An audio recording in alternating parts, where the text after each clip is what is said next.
দুপুর হতেই আকাশ কালো করে প্রবল বৃষ্টির সঙ্গে ঝড়। কলকাতা শহরের একাধিক জায়গা কার্যত লন্ডভন্ড পরিস্থিতি, একাধিক জায়গায় উপড়ে পড়লো গাছ।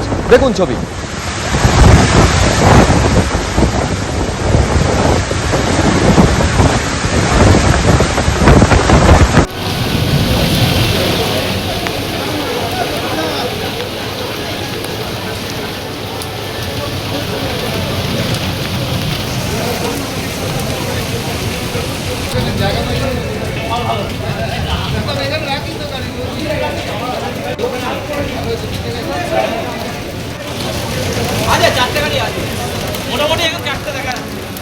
দেখতে পাচ্ছেন কলকাতা হাইকোর্ট চত্বরের ছবি, যেখানে পার্কিং এ দাঁড়িয়ে থাকা যে গাড়িগুলি রয়েছে তার উপরে উপড়ে পড়েছে গাছ।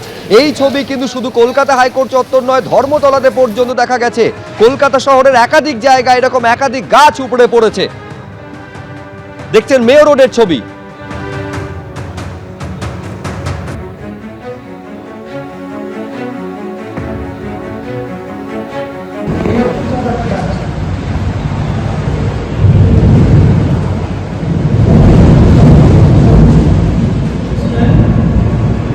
দুই প্রতিনিধি আমাদের সঙ্গে সরাসরি রয়েছেন, সত্যজিৎ বৈদ্য রয়েছেন এবং ঐশী মুখোপাধ্যায় রয়েছেন। একাধিক জায়গায় গাছ পড়ার ছবি দেখা যাচ্ছে। আমি এই মুহূর্তে ঐশীকে বলবো ছবিটা তুলে ধরতে।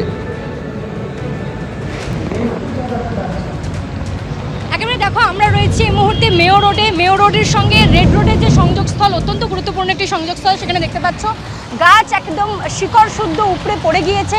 পুলিশের পক্ষ থেকে কিন্তু ব্যারিকেড দিয়ে দেওয়া হয়েছে। কিছুক্ষণ আগে যেভাবে ঝোড়ো হাওয়া বইছিল তাতে কিন্তু এই ব্যারিকেডগুলো পর্যন্ত রাস্তায় পড়ে গিয়েছিল।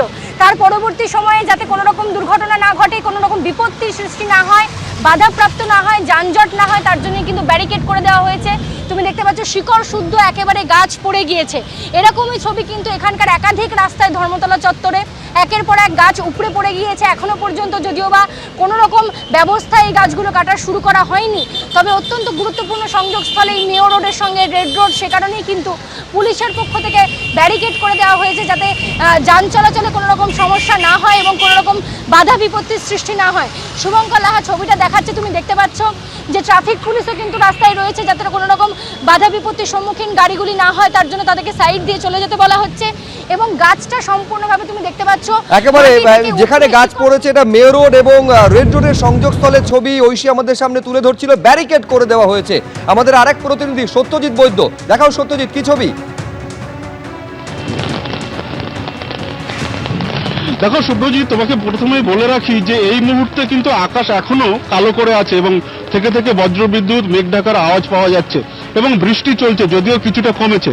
তবে আমি যেখানে দাঁড়িয়ে আছি মেয়ো রোড সংলগ্ন এলাকা, যেখানে কিন্তু এখনো বিভিন্ন জায়গাতে গাছ পড়ে আছে এবং তুমি দেখতে পাচ্ছ সেই ছবি, যেখানে ঝড় যখন শুরু হয়েছিল, অর্থাৎ বৃষ্টি যখন শুরু হয় তখন যে দমকা হাওয়া ছিল, সেই সময় সেই দমকা হাওয়ায় এই যে গাছ পড়ে যায় এবং এরকম এই ধর্মতলা সংলগ্ন এলাকাতে একাধিক জায়গাতে হয়েছে, যে কারণে ফুটপাতে থাকা বিভিন্ন দোকান এবং দাঁড়িয়ে থাকা রাস্তার পাশে দাঁড়িয়ে থাকা যে সমস্ত গাড়ি, সেই সমস্ত গাড়ি ক্ষতিগ্রস্ত হয়েছে। কোথাও কোথাও যানজট তৈরি হয়েছে, যান চলাচলে বিঘ্ন ঘটছে এবং যে পরিস্থিতি তৈরি হয়েছে তাতে কিন্তু এখনো পর্যন্ত যেমনটা দেখা যাচ্ছে যে এই বিপত্তি এখনো পুরোপুরি কাটেনি। এখনো কোথাও কোথাও বৃষ্টি চলছে এবং এই বৃষ্টি আগামী কয়েক ঘন্টা চলবে, এমনটাই আবহাওয়া দপ্তরের পূর্বাভাস। শুধুমাত্র কলকাতা নয়, কলকাতা সংলগ্ন কয়েকটি জেলাতেও কিন্তু এই ভারী বৃষ্টির সম্ভাবনা রয়েছে এবং এই পূর্বাভাস দেওয়া হয়েছে। একেবারে আমি এই ধর্মতলার পাশাপাশি এই মুহূর্তে কলকাতা হাইকোর্টের ছবি দর্শকদের সামনে রেখেছি। একেবারে শেকড় সহ উপড়ে পড়েছে গাছ। এটা হচ্ছে হাইকোর্ট চত্বরে, যেখানে পরপর গাড়ি পার্কিং এ রাখা ছিল। একাধিক গাড়ির উপর এইভাবে গাছ উপড়ে পড়েছে, দেখতে পাচ্ছেন।